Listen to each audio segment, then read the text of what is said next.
여러분 안녕하세요. 이 시간에는 이 성경의 주제 문제에 대해서 좀 생각해 보려고 합니다. 성경의 주제가 죄인 구원이 맞습니까?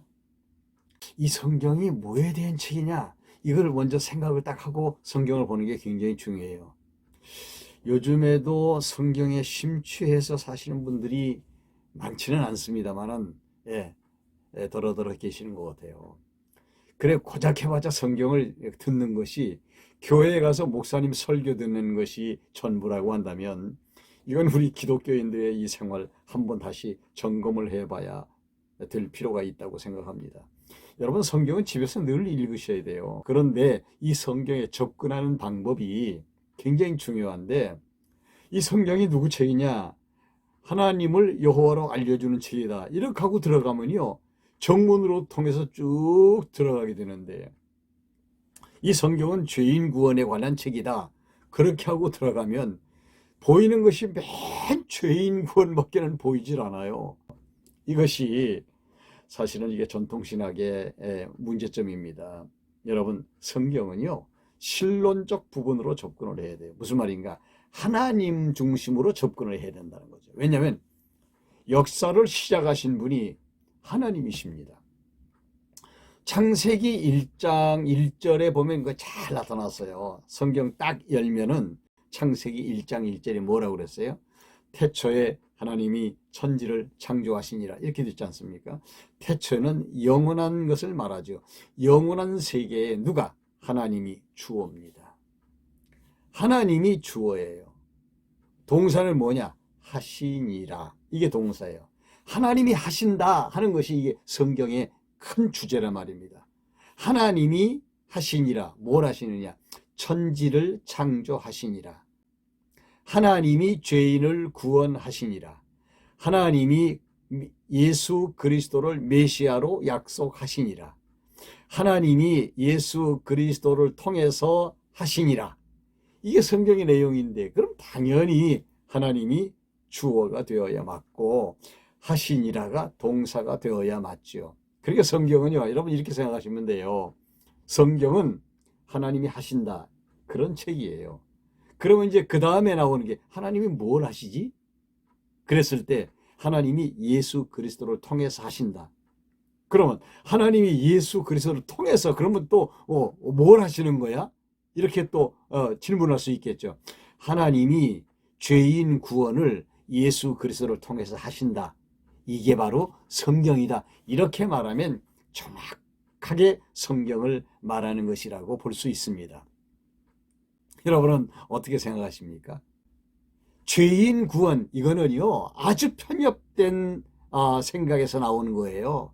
죄인 구원은 하나님이 하시는 수많은 일들의 역사 가운데에서 한 부분에 속하는 거예요. 하나님이 당연히 주어가 되어야 돼요.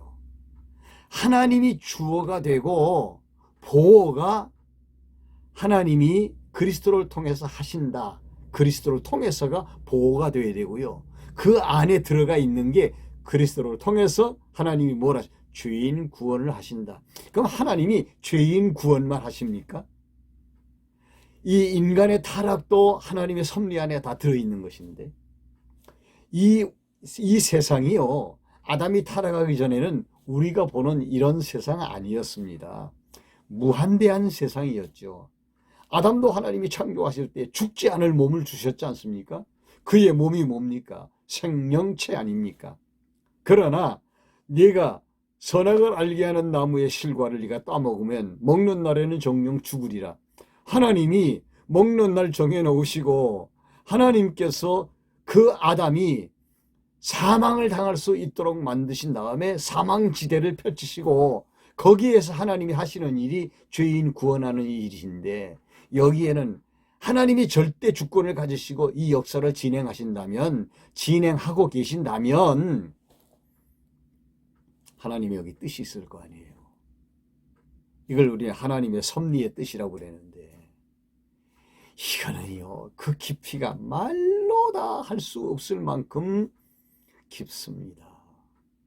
그런데 성경을 단순히 죄인 구원에다 갖다가 맞춘다고 한다면 이거는 맞지 않는 거죠. 그래서 이렇게 우리가 성경을 보고 들어가는 것은 다분히 인본주의라고 볼 수 있습니다. 인본주의적 관점에서 성경이 풀립니까, 여러분? 하나님이 선악과는 또 왜 만들어놨어? 하나님이 인간을 왜 죽도록 하셨어? 응?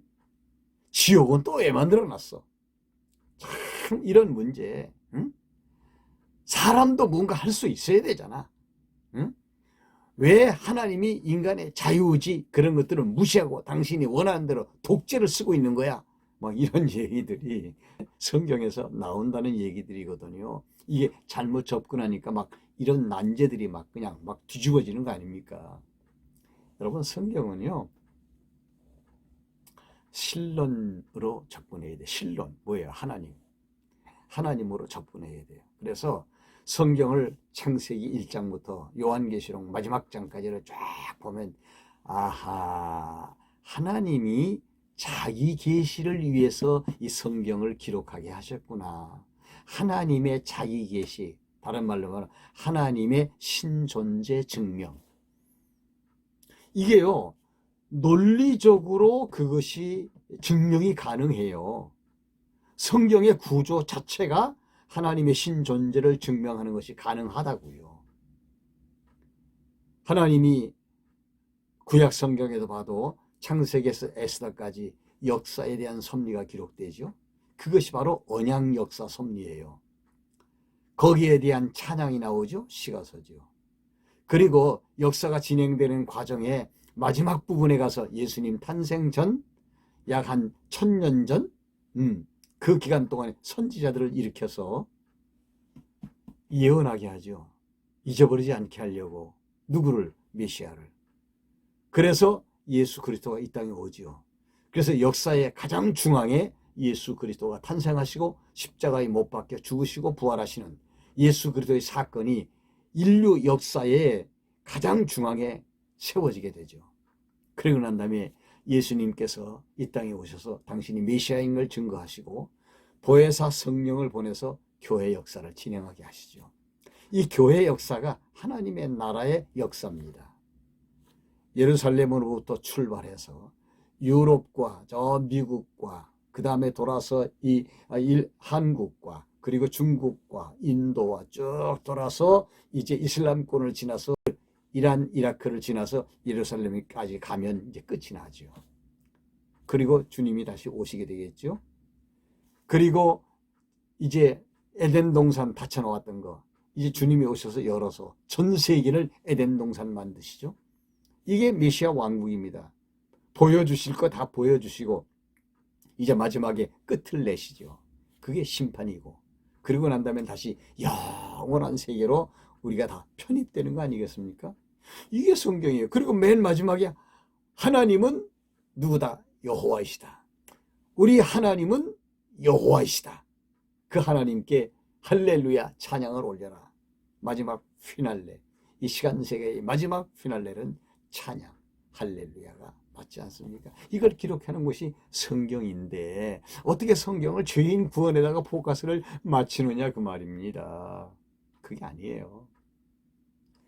이 성경은 여호와 계시의 책이다. 즉 여호와를 계시, 알려주는 책이다.